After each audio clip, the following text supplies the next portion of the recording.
자, 오늘 창세기 35장입니다. 늘 제가 시작하기 전에 지난 장에 뭐가 있었는지 항상 물어보는데, 지난 장은 쉽게 요약하면은 그 야곱의 인생에 있어서 좀 가장 최악의 시기들을 보내고 있었다라고 볼 수가 있을 것 같아요. 뭐 많은 일들이 있었죠. 아들들도 죄를 짓고, 뭐 딸은 나가서 뭐 성폭행을 당하고, 막 많은 일들이 있었어요. 그래서 야곱이 너무 힘든 지금 시기다.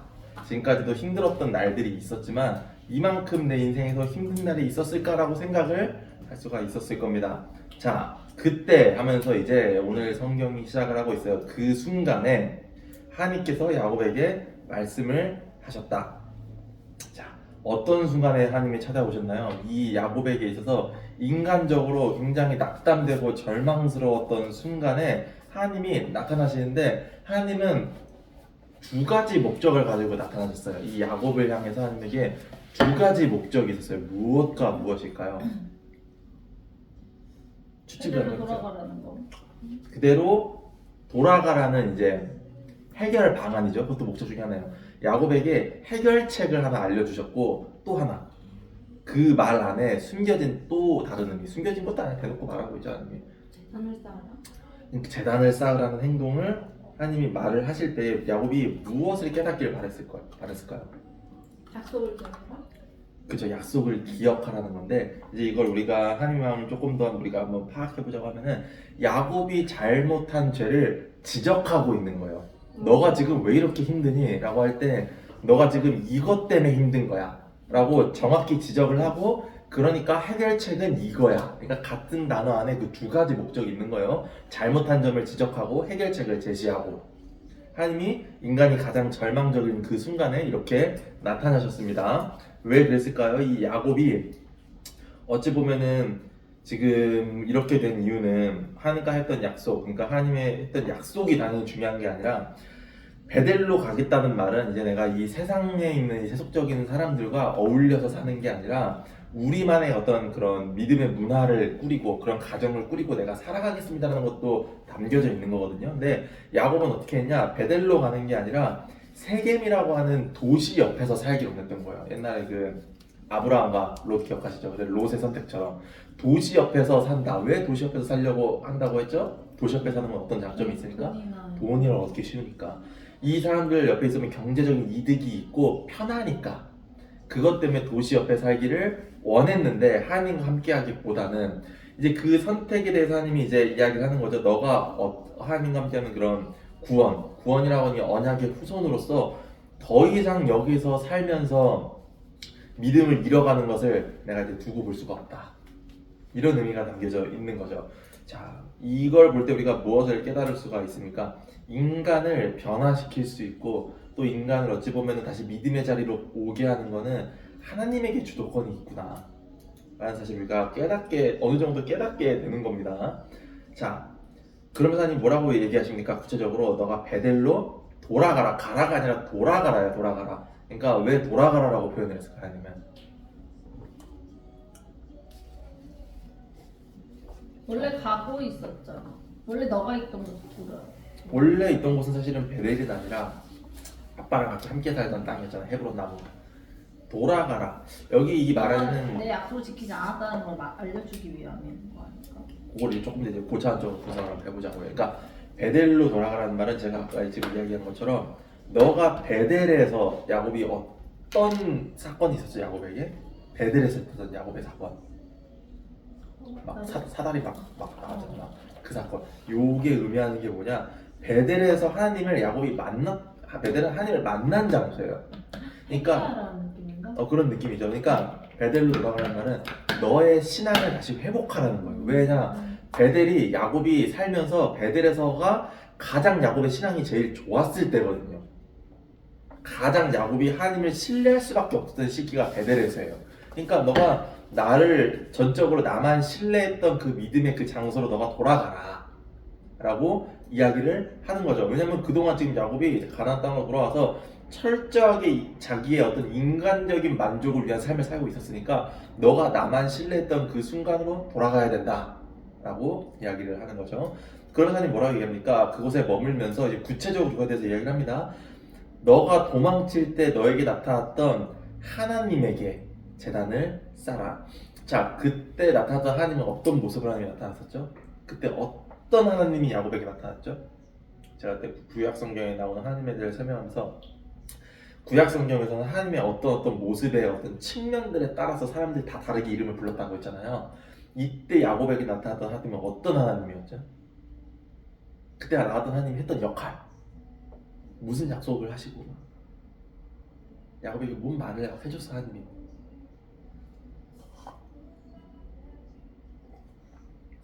어렵습니까? 야곱이 도망칠 때 나타난 하나님이에요. 그러면 하나님은 뭐라고 말했을까요? 도망치고 있는 사람에게 하나님은 뭐라고 말했을까? 하지 말라. 그렇죠, 당연히 그거죠. 두려워하지 말라. 왜 두려워하지 말랄까요? 내가 지켜줄 거니까. 그럼 이때 나타난 하나님은 뭔가요? 나를 지켜주시고 보호하시는 하나님이다. 그리고 그때 하나님이 두려워하지 말라 하고 내가 지켜주겠다 하고 뒤에 뭘 하나 더 붙였어. 함께하겠다. 함께하고 앞으로 있을 미래에 대해서 약속을 하셨어요. 하나님이 언약을 다시 한번 돌아오고 너가 이제 앞으로 너의 후손들은 이제 되게 많아질 거고 그런 이야기를 하나님이 하셨잖아요. 그러니까 약속을 하셨어요. 하나님이. 그러니까 이때 나타난 하나님은 두 가지 모습이에요. 나를 지켜주시는 하나님, 그리고 약속을 이루시는 하나님, 약속을 반드시 이루시는 하나님. 자, 그럼 다시 한번 보도록 할게요. 너가 베델로 너의 믿음을 회복해야 되는 그 베델로 돌아가야 되는데 거기로 돌아가서 너를 지켜주시고 약속을 꼭 이루시는 하나님에게 예배해라 라고 이야기를 하는 거예요. 하나님이. 자, 계속 보도록 합시다. 야곱은 그래서 자기 가족과 함께하고 있는 모든 사람에게 말했습니다. 자, 세 가지 이야기를 했어요. 첫 번째는 뭡니까? 지금 지니고 있는 모든 이방신을 버리십시오. 두 번째는 몸을 깨끗하게 씻으십시오. 세 번째는 뭡니까? 깨끗한 옷을 입으십시오. 이 세 가지에 담겨져 있는 의미를 여러분 이해하실 수 있을 것 같습니까? 자, 첫 번째는 뭡니까? 우상을 버려라. 우상을 버려라고 하는데 요거를 조금 더 우리가 풀어서 한번 해석을 해봅시다. 우리는 실제로 오늘날 살아가는 사람들은 우상을 지니고 살아가는 사람들은 사실 거의 없잖아요. 뭐 무당 이런 사람 아닌 이상이야. 우상을 버려라. 자, 앞에 있었던 말은 뭐냐? 너의 믿음을 회복하기 위한 땅으로 가기 전에, 그리고 너를 지켜주시고 약속을 꼭 이루어주시는 그 하나님을 만나기 위한 그 장소로 가기 위해서 세 가지 행동을 해야 되는데 첫 번째가 뭐냐면 우상을 버리는 거예요. 근데 오늘날에 있는 성도들에게도 동일하게 적용이 될 수가 있는 거거든요. 우리의 믿음을 회복하기 위해서 세 가지 행동을 해야 되는데 첫 번째가 우상을 버리는 거예요. 그럼 우리에게 있어서 어떻게 이게 적용이 될 수 있을까요? 이 행동이?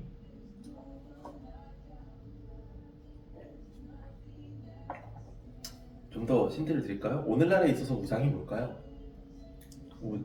돈? 돈도 우상이 될 수 있는데 이제 그 우상의 정의에 대해서 우리가 생각을 해봅시다. 성경에서 말하는 우상의 정의. 돈도 예시가 될 수 있어요. 하는 거다 우선되는 거. 맞습니다. 그거니까 더 정확한 정의를 말하면은 하나님만이 유일한 신이라고 하는 그 생각을 흐트러뜨릴 수 있는 모든 것들이에요. 그러니까 내가 만약 하나님보다 더 사랑하는 게 있다고 하면은 그것 때문에 하나님이 아닌 다른 신이 나에게 생겨나는 거예요. 그리고 아까 돈도 얘기했죠. 내가 돈을 너무 사랑하게 되면은 교회를 다니고 하나님 믿음에도 불구하고 하나님만이 유일한 신이 아니게 되는 거예요. 그러니까 물론 하나님을 제일 내가 사랑할 수가 있어. 근데 하나님을 1순위로 사랑하지만 2순위의 돈이 있거든요. 근데 이 돈 때문에 이 돈을 나도 하나님은 물론 하나님은 당연한 신이야. 근데 마치 우리가 힌두교 같은 다신교처럼 돈도 내 삶에 있어서 신으로 여기게 된다고 하면은 우선순위는 하나님에게 있다고 하더라도 나는 우상도 섬기고 있는 거예요. 하나님도 섬기고 우상도 섬기는 거예요. 그렇게 되는 겁니다. 그래서 야곱이 뭐라고 얘기하냐? 그렇게 여길 수 있는 모든 것을 다 버려라 라고 이야기를 하는 것이죠. 자, 두 번째는 뭐였나요? 두 번째, 몸을 깨끗하게 해야 된다. 요거는 어떻게 우리가 풀어볼 수 있을까요? 몸을 깨끗하게 해라. 이거 개역개정에는 씻으라고 되어 있거든요. 목욕해라고 돼 있는데 뭐라고 이걸 왜 생각해 볼 수 있을까? 이게 그러니까 믿음을 회복하기 위한 조건들이에요. 지금 나오고 있는 게. 아, 좀 비슷해. 근데 진짜 비슷해.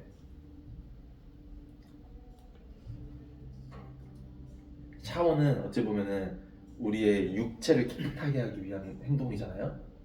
그러면은 우리가 하나님에 대한 믿음을 회복하기 위해서는 뭘 깨끗하게 해야 될까?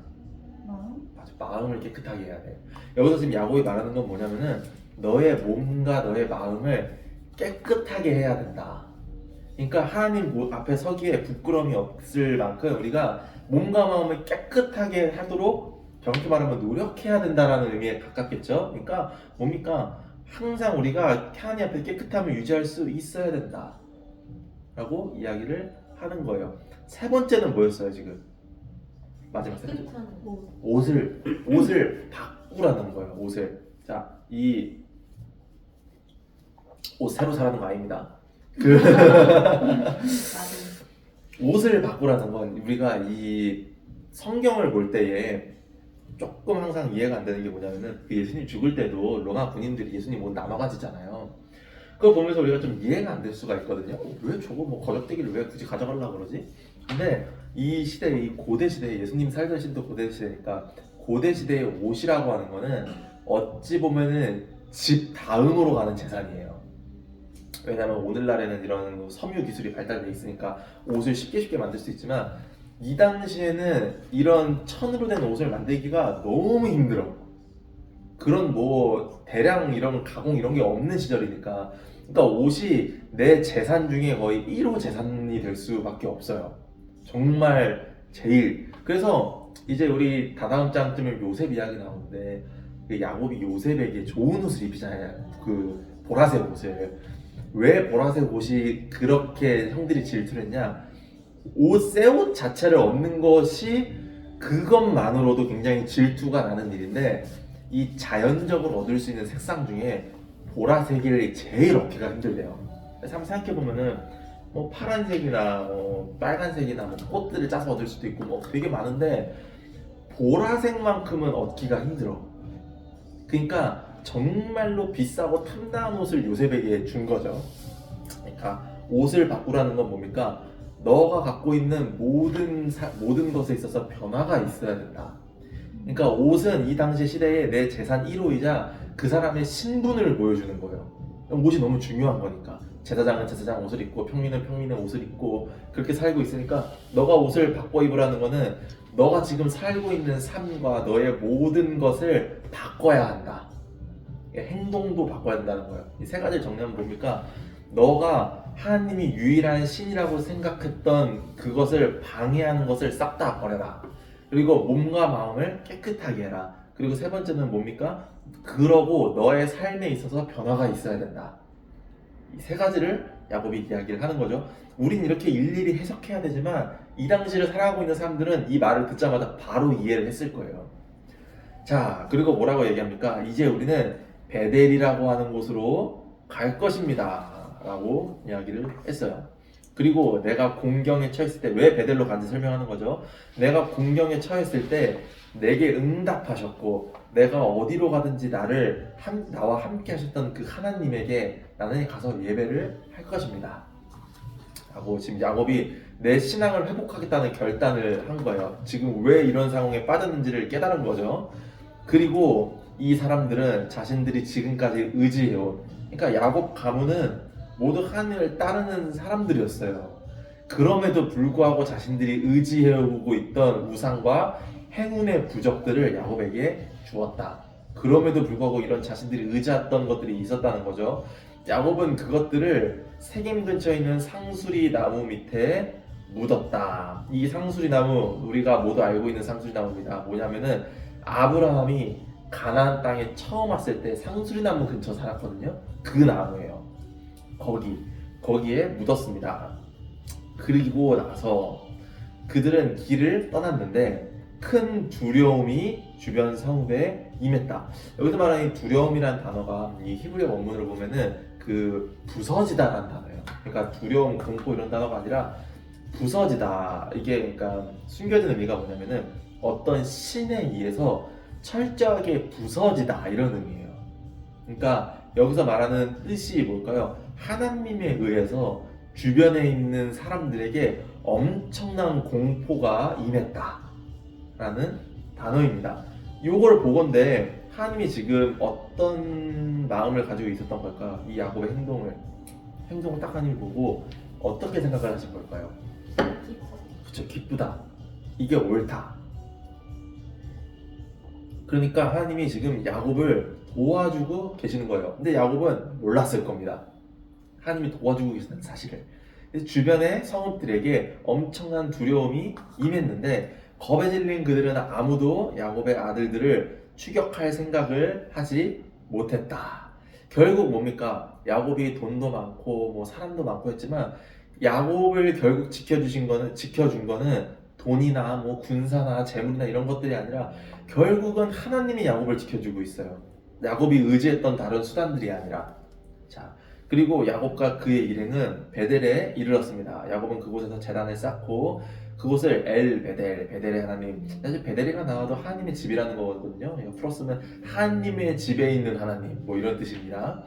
야곱이 자기 형을 피해 달아나던 그때에 하나님께서 그곳에 나타났기 때문입니다. 자, 야곱의 마음은 어떤 마음일까요? 다시 베델로 돌아와서 이제 익숙한 풍경 30년 만에 지금 돌아온 거예요.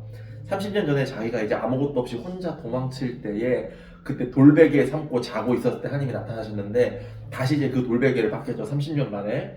야곱의 어찌 보면은 그 벅차오르는 감정도 있었을 수도 있을 거고, 아 내가 좀 잘못 살고 있었던 부분이 있었구나 하는 회개하는 마음도 있었을 것이고, 아무튼 그곳에 도착을 해서 야곱이 이제 복잡한 감정을 가지고 예배를 했습니다.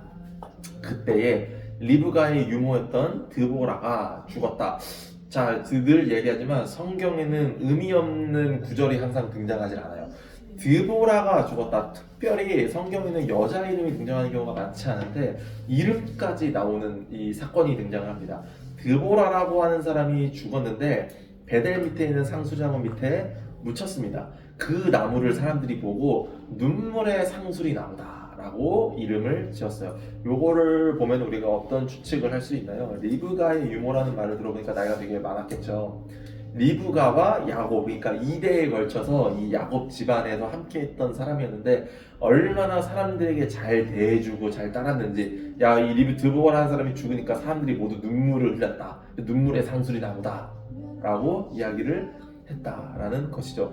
그러니까 우리가 이걸 보면서 뭘 또 알 수가 있습니까? 이 어찌 보면은 언약의 그 가문의 사람은 아니거든요. 이방인이에요, 드보라라고 하는 사람은. 그럼에도 야곱 가정과 함께하고 헌신적으로 함께 행동해주고 또 하나님을 따르는 이것을 그런 삶이 있었을 때에 성경에도 이름이 적히는 이런 사건들을 볼 때 우리가 어찌 보면 민족이나 핏줄이나 이런 것이 중요한 게 아니라 하나님께 헌신하고 순종하는 태도가 더 중요하다라는 거죠. 자, 계속 보도록 합시다. 야곱이 밧단아람에서 돌아온 후에 하나님께서 다시 나타나셨습니다. 그리고 복을 주시면서 말씀을 하셨죠. 복을 주셨다는 걸 보니까 하나님이 굉장히 기뻐하셨다는 걸 알 수가 있겠죠. 너 이름은 야곱이지만 이제는 이스라엘이다. 이거 사실은 예전에 씨름할 때 한번 말을 했던 건데 다시 한번 확인을 시켜주고 계십니다. 왜 확인을 시켜줬을까요? 너가 지금 이 베델로 돌아와서 다시 한번 출발하려고, 새로운 출발을 하려고 하는 걸 내가 알고 있으니까 내가 그거를 격려해주고 싶어서. 그리고 또 뭡니까? 이 이스라엘이라는 이름에 담겨져 있는 뜻들이 있는데 그 너와 함께했던 야곱과 함께하는 그 약속을 다시 한번 확인시켜주고 싶어서. 왜냐면 사람은 자꾸 까먹으니까 다시 한번 확인시켜주기 위해서 나타나셨습니다.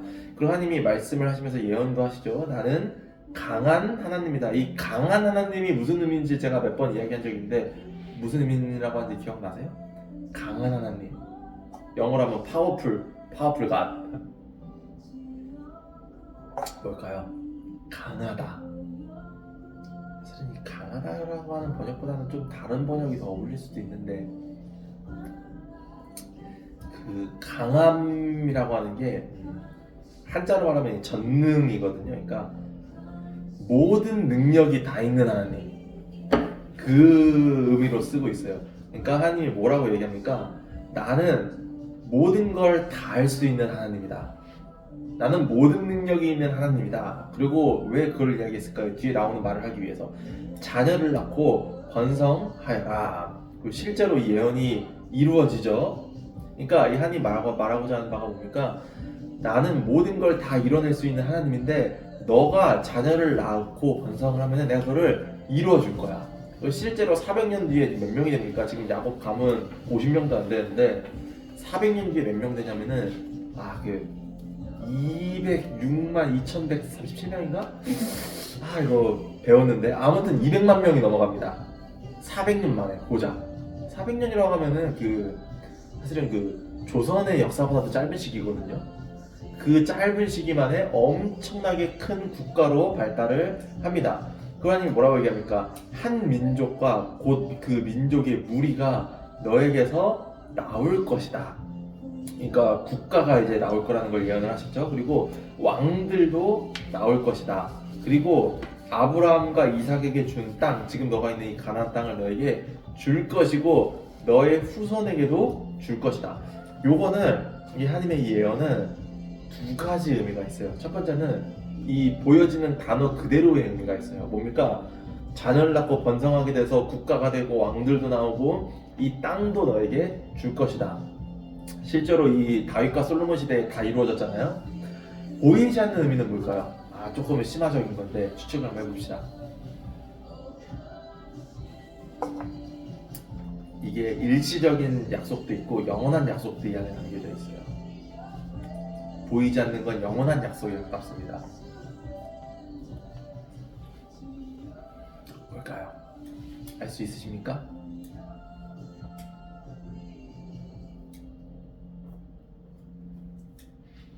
하나씩 한번 볼까요? 이 모든 민족의 무리, 자녀 번성하고 민족의 무리들이 나온다는 것은 무슨 의미일까요?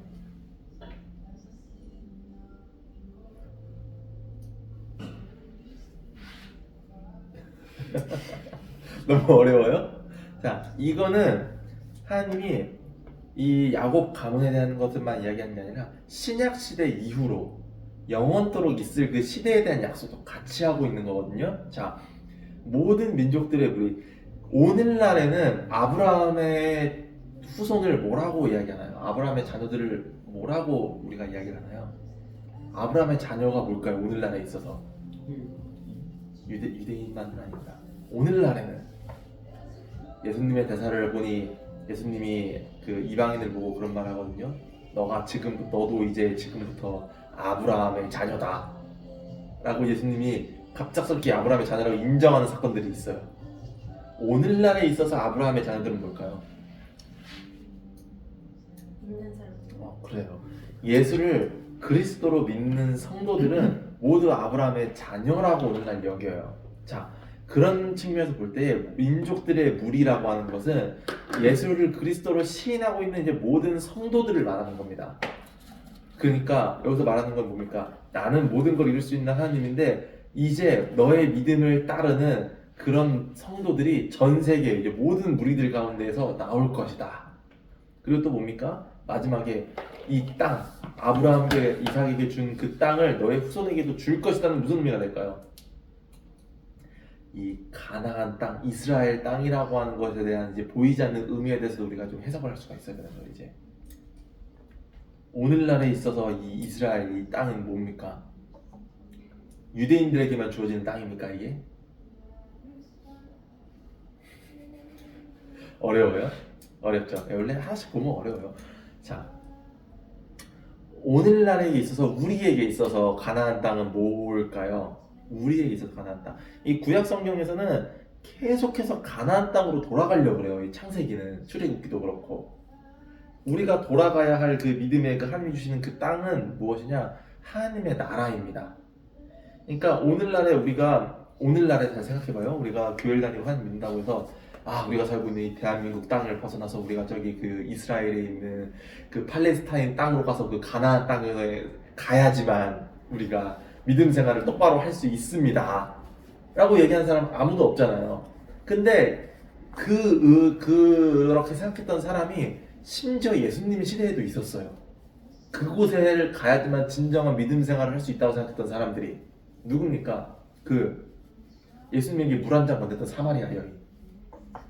사마리아 여인이 뭐라고 말하냐면 예수님한테 아니 당신 유대인들은 그 이스라엘 예루살렘으로 가서 예배해야지만 진짜 예배라고 생각을 하고 거기서 살아야지만 진짜 믿음의 삶을 사는 거라고 말을 하는데 진짜 그게 맞습니까? 아무튼 예수님 뭐라고 합니까? 어디에 있든지 상관없이 신령과 진정을 예배하는 자들만이 하나님이 기뻐하신다. 그러니까 장소가 중요한 게 아니다라고 예수님이 이야기를 하시거든요. 그거에 대한 이제 예언이 이 안에 담겨져 있는 거예요. 이 아브라함과 이삭이 준 이 땅, 이 가나안 땅이 의미하는 거는 단순히 그 로지컬한 그 지역만 이야기하는 것이 아니라 이 전 세계 어디에 있든지 상관없이 하나님의 나라가 이제 생길 것이다. 이 하나님의 나라 가운데, 이 하나님의 이 나라를 이 너희 성도들에게 이제 줄 것이다. 라고 이야기를 하는 겁니다. 하나님이 이 보이지 않는 예언까지 했던 거죠. 그런데 하나님은 떠나서 올라가셨다. 라고 하는 거 보니까 하나님이 꿈에서 나타나는 것도 아니고 이제 보이는 장면으로 나타났다는 걸 우리가 알 수가 있겠죠. 그 후에 야곱은 돌기둥을 세우고 그 위에 재물도 붓고 기름도 붓고 이곳을 하나님에게 바쳤다.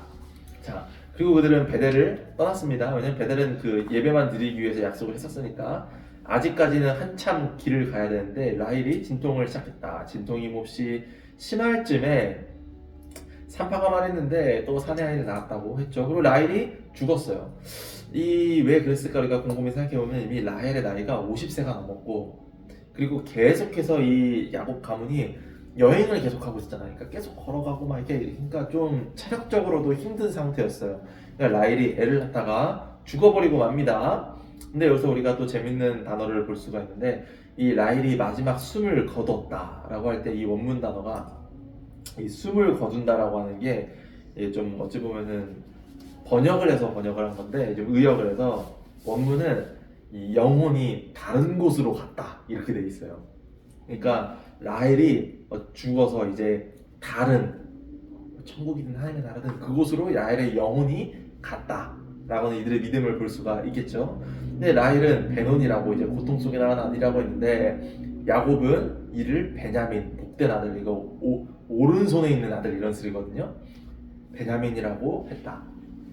그리고 라헬은 묻혔는데 라헬의 이제 시체를 다른 곳에 묻히지 않고 이제 바로 그 자리에 묻은 이유는 옛날에 우리 그 사라의 사건 때 배웠죠. 이 지방에는 워낙 시체 부패가 빨리 일어나서 빨리 묻어버릴 수밖에 없다라고 했죠. 그곳에 묘비도 세웠다. 이 묘비를 세운 거는 죽은 사람들 아무한테나 묘비를 세우는 게 아니라 특별한 사건이 있으면은 이런 돌기둥을 세워요. 특별 우리가 기념해야 될 일들이 있으면. 그러니까 야곱이 라헬을 죽을 때에도 많이 사랑했다라는 것을 우리가 이 야곱의 감정을 알 수가 있는 겁니다. 오늘날까지 라헬의 묘비로 그곳에 있다라고 하는데 오늘 지금은 없습니다. 그 사무엘의 시대까지 있었다고 해요. 근데 지금은 없어졌다. 물론 그 성지순례에 가면은 그 동네 사람들이 이게 라헬의 묘비다라고 하는 여기는 건 있대요. 근데 진짜인지는 모르고. 자, 이스라엘이 계속 진행하다가 야곱이죠. 이스라엘이 계속 진행하다가 믹달 에델이라고 하는 곳에 장막을 쳤다. 이 믹달 에델은 그 전망대입니다. 전망대. 그곳에 장막을 쳤는데 그곳에 있는 동안 르우벤이 사건을 저지릅니다. 사건을 저지르는데 이 사건을 이스라엘, 그러니까 야곱이 전에 들었다. 그런데 재밌는 게 뭐냐면 이 당시에 야곱이 이 사건을 듣고 아무 말도 하질 않아요. 옛날에 사실은 그 디나 사건을 듣고도 야곱이 아무 말을 하지 않았거든요. 근데 이 야곱의 믿음이 어찌 보면 성숙한 뒤로는 어떤 큰 일이나 이런 것들이 벌어졌을 때 바로 판단하거나 행동하는 것이 아니라 일단 침묵하고 이 뜻을 이해하기 위해서 야곱이 기다립니다. 그리고 이 르우벤을 보면서 우리는 어떤 생각을 할 수 있습니까? 이 르우벤은 첫째거든요. 장남인데 어찌 보면은 하나님의 계보, 이 약속을 잇는 계보의 장남 르우벤을 통해서 이어졌어야 됐는데 그럼에도 불구하고 이 약속의 후손이어도 자기를 절제하지 않으면은 이런 일들이 벌어진다 라는 우리가 첫 번째로 깨달을 수가 있겠죠. 그런데 율법에 따르면은 이런 일이 벌어지면은 죽여야 되거든요. 두 사람 다 돌로 쳐서 죽여야 되는데 일단 죽이진 않아요. 그런데 르우벤이 나중에 이것 때문에 어떻게 되냐, 첫 번째로는 야곱한테 장자권을 박탈당합니다. 그래서 르우벤을 통해서 이 언약이 이루어지질 않아요. 그리고 나중에 이 야곱의 아들들이 이스라엘의 국가를 세우잖아요. 르우벤 지파에서 왕이 안 나와. 한 번도 왕이 나오질 않아요. 위대한 예언자도 안 나와요. 사사기에는 사사도 안 나와요. 그러니까 그런 저주에 가까운 걸 봤는데 나중에 야곱이 죽을 때에 아들 한 명씩 다 불러가지고 축복해 주잖아요. 르우벤한테는 저주를 합니다. 그러니까 야곱이 이걸 계속 기억하고 있던 거야. 기억하고 어떻게 해야 될까 하다가 르우벤한테는 이렇게 해야겠다 라고 생각을 하는 것이죠. 자, 그리고 이제 뭐라고 이야기합니까? 야곱에게는 12아들이 있었다.